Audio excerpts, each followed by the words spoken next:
May 30th, 2014. At the top of this is a chart that our friend from New York, Uriel Hernandez, sent me in the email. He called in the show the last couple of times and very informative about the feast days, and I'm always very interested in getting that information to show a lot of you guys. But if you look across the top, that's his section. It starts with the Fukushima meltdown. It kind of looks at about the start of basically the 7 years also. Then you go through Hanukkah. He mentions Isan there. April 15th, the Jewish Passover with the lunar eclipse. Notice that. Blood Moon, Feast of Tabernacles coming up on October 8, 2014. But something happens in between that. And he talked about it on the show. I had questions about it. And that's Pentecost. Guys, that's coming up in just a few days, this coming Tuesday, June 3rd. How important is it for us to understand that God said to pass these traditions down from generation to generation? Why? Because in these end days, and he talks about in the end days in the New Testament, how important it is, because there's something going to happen. And if you know what to look for and how to prepare, you may not miss one of the most important events you could ever experience.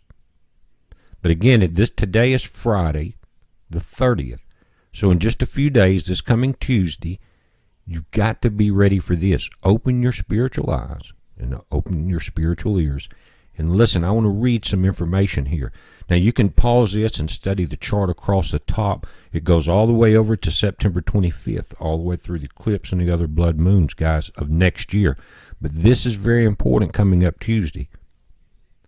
And I want to go through that because it's key that we understand the Old Testament and the New Testament.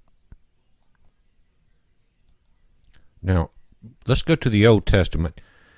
It talks about, in the Talmud, it refers to Shavuot as literally meaning in the Hebrew, refraining or holding back, referring to the prohibition against work on this holiday and to the conclusion of the holiday and season of Passover.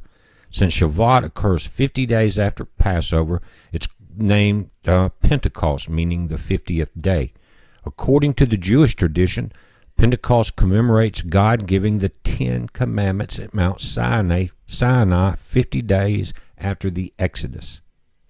Now, where the building is in the New Testament at Mount Zion, where they say this happened, is where David's tomb is.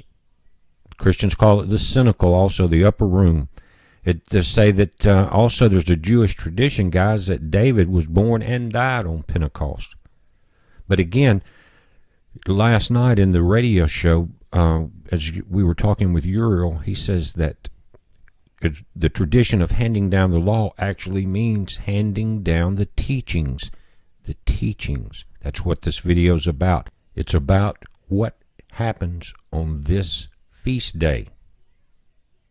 Why is it so important?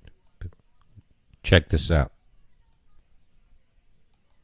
In the Old Testament, it says the Talmud refers to Shavuot as literally meaning refraining or holding back, referring to the prohibition against work on this holiday and to the conclusion of the holiday in the season of Passover.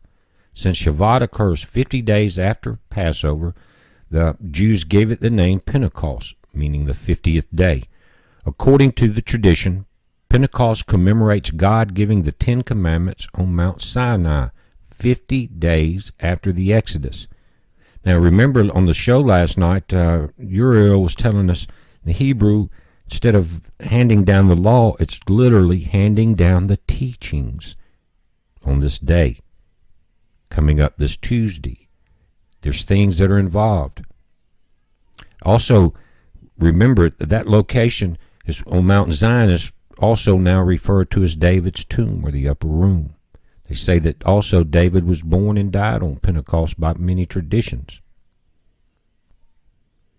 Now, let's look at part of the New Testament, guys, and this is where we're getting to. It says the biblical narrative in the New Testament of Pentecost is given in the second chapter of the book of Acts. We've all read it.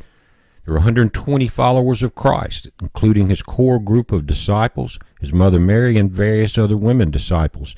Their reception of baptism in the Holy Spirit in the upper room is recounted in Acts 2:1. Now, let me read part of this. It says, and when the day of Pentecost was fully come, they were all with one accord in one place. What does that mean?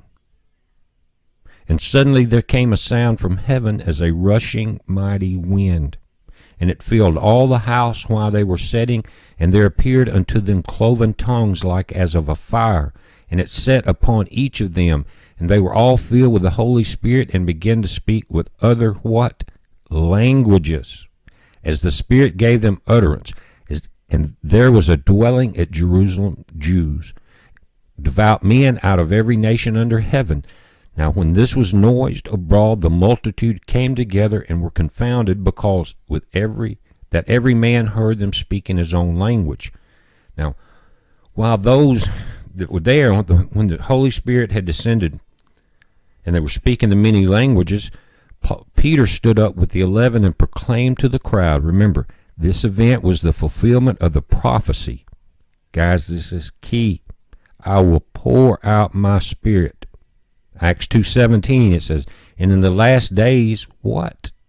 In the last days. This is New Testament. Acts 2:17. God says, I will pour out my Spirit upon every sort of flesh, and your sons and your daughters will prophesy, and your young men will see visions. Guys, are you prepared to receive this? And your old men will dream dreams. He also, remember, also 2:15 in Acts. It was the third hour of the day. It's about 9 a.m. In Acts 2:41, he says, then they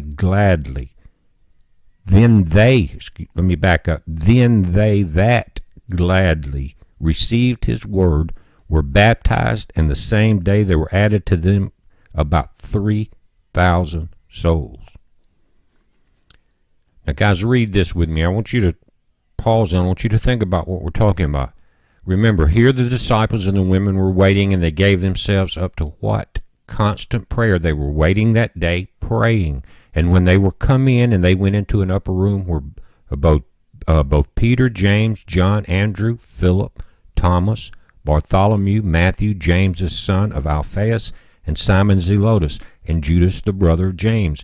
They all continued with one accord in prayer and supplication with the women and Mary the mother of Jesus and with his brethren.